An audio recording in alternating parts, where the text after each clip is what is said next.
All right, hi guys, and welcome to my channel. And I know it's been a while, and you have to bear with me. I'm trying to look at the camera, and I hope I can. So, I just wanted to record this. I've been at a conference all week, and I got quite a lot of information that I'd like to share. But one thing I want to talk about is how we eat, our diet, and how that affects our health and wellness. So, I'm just going to share something from a personal perspective and how I switched out of sugar in my 30s. So, now I'm in my 50s, and I want to talk about how I switched out of sugar. So, it was really a wake up call, and I just decided one day that I wasn't going to be eating any more refined sugar. So, refined sugar is your cane sugar, your granulated sugar. And I decided, along with that decision, to also switch out of sodas and juices. So, store bought juices. And I shifted to fruits. And so rather than eat refined sugars, so processed sugars, I switched to natural sugars, which are sugars that you get from your fruits. So when you eat fruits, in addition to that sweetness, you're also getting fiber, you're getting nutrients, you're getting antioxidants, so you're getting minerals as well. And these are the things that help you with fighting disease, staying healthy. And so that is very important because I realized that in some of our diets, there was just a lot of sugar. And you know that if you have wounds, high sugar in the body reduces wound healing. And so, it started, it got me thinking about how we eat. And, unknowingly, we eat a lot of foods that cause inflammation. So, one of the things I also had to learn was how to read food labels. So, reading food labels was also instrumental. So, here is a can, and you will see me in the store. I'm looking at the labels because I want to see how much sugar it's got. When you look at a can of soda, you'll see it's got 55 grams of sugar. Now, if you have to do the conversion, don't get me to lying, but you could have as much as 30 cubes of sugar in a canned drink. Now, are you going to sit down and eat 30 cubes of sugar? Have you ever done that? So, why would you want to drink all that sugar? So, think about that. And so, that journey to switch out of sugar, it needed some discipline. So, the first thing I did, I had granulated sugar in my kitchen. The first thing I did was throw it out in the garbage. So, that had to go. That granulated sugar had to go. So, that was the first thing. And then I started reading food labels and things like cereal. Cereal has got a lot of hidden sugar. It sounds healthy, cereal. I used to enjoy eating cereal. I don't eat cereal no more. So, if I'm going to do cereal, it's going to be that boring Weetabix. So, which you can't get in many places in the States. So, if I do travel to the UK, I will buy Weetabix. Then yogurts. So I'm just giving you some examples. Some yogurts have got a ton of sugar. So I switched out of regular yogurt now, doing Greek yogurt. So Greek yogurt, you still have to read the label and look and compare. And what I noticed was that yogurt that's made for kids tends to have less sugar. So those drinkable yogurts, they have less sugar for in the formulas that are for kids compared to the adult formulas. So switching out of sugar is one factor to health. Okay. You will feel better, your skin will look better, you'll have more energy, you'll sleep better because you're not peeing all night because you've had so much sugar load in your system. And you will have less risk of becoming diabetic and less risk of having kidney problems. Now, the other factor is salt. So, salt can increase blood pressure. So there's some things you cannot control. You can't control when you eat out. You cannot control the salt that you're going to be getting in the food that you eat when you're outside. So one secret to health is learning how to cook your own meals, because when you're cooking your own meals, you're just not going to add salt and you're not going to add the cooking cubes. And so you can spice your food with garlic, with peppers, with any kind of spice, as long as it does not have salt in it, you're fine. Now, some people have to have salt, and they love this K salt, potassium salt. But if you have kidney problems, you cannot take K salt, because that's going to build up in you and cause toxicity. So people who have kidney problems cannot eat K salt. Anyway, so salt, what does salt do? Salt is a driver of high blood pressure, and we know that high blood pressure puts the organs under a lot of pressure and causes enlargement of the heart, kidney failure. Now, if just reducing salt can drop your blood pressure by as much as 11 points. So imagine you have high blood pressure and it's not controlled.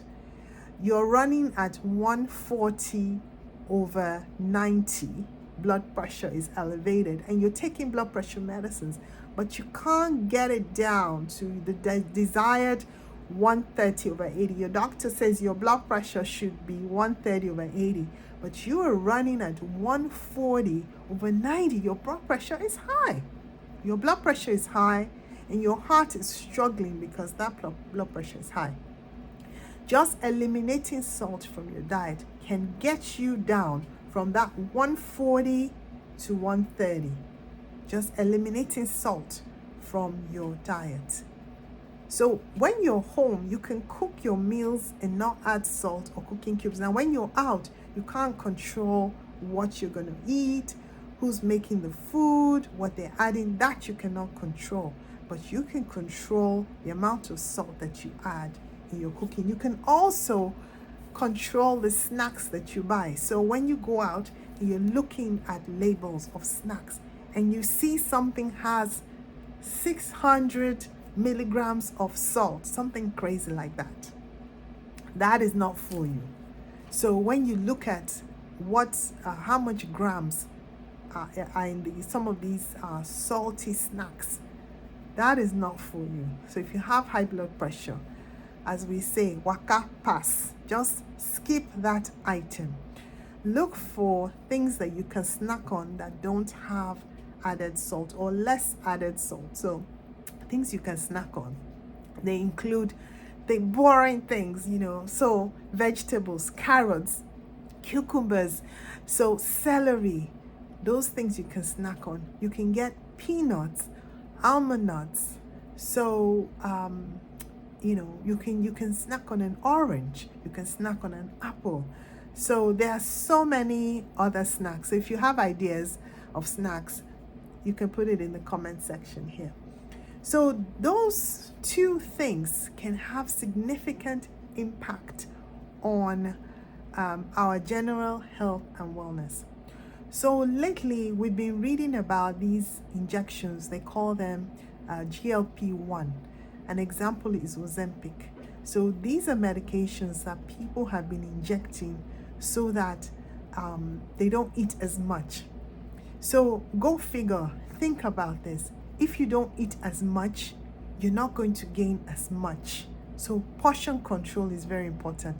Now the thing with these medications, they are great, but they also have side effects, and it's near impossible for people to come off these medications, because once you come off the Ozempic, your appetite improves and you want to eat. So unless you have a lot of discipline, many people end up back on these medications, and they do have side effects. They can cause what we call gastroparesis. They can cause nausea.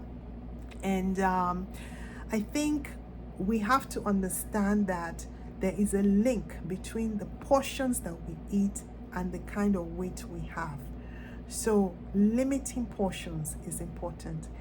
And the fourth thing I'm going to talk about is lipids.